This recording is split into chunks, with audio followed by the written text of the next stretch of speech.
后来乡亲啊，继续来看这个国宝级的戏剧大师顾宝明，去年3月因为心系衰竭来过身，享受72岁。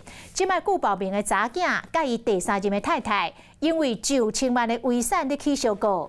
讲顾宝明过身了后，伊的查某囝来清查着爸爸的遗产，发现伊这个后母伫咧爸爸死后的第10天，就甲爸爸的存款、股票甲外币。 价值超过1千万的资产，陆续来转入到家己的口座。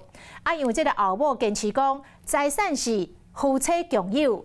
这个查某囝已经提出着告诉，告这个后母侵占甲伪造文书。宝明啊，你怎么了？怎么被人打成这个样子？你的脸，你怎么知道我被打的？你这个脸。 关系超过40年，提过奖项是不止济。郭宝明告别人生舞台，伫要满周年，却因为千外万的遗产，搁一摆互大家注意。提过的就是伊的大汉查某囝顾乃介。 老面册放真侪和爸爸的相片，看得出爸囝2人感情真密。对外孙顾宝明嘛真疼惜。顾宝明做生了后，查某囝向国税局调爸爸的财产，发现爸爸过身短10天内，伊的700万定存、200万欠伫咧银行的，佮有3档股票，加2万块的人民票，价值超过1千万的资产，拢转到爸爸第3任的某遐。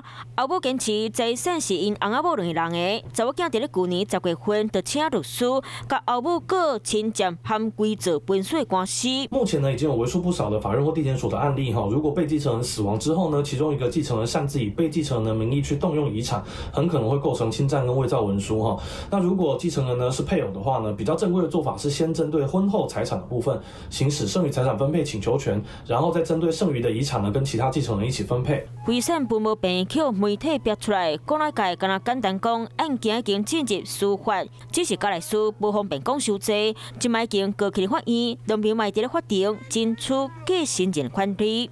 有事没事赶紧转开华视，还没有订阅华视的 YouTube 频道吗？赶紧按赞、订阅、开启小铃铛，我们华视 YouTube 见。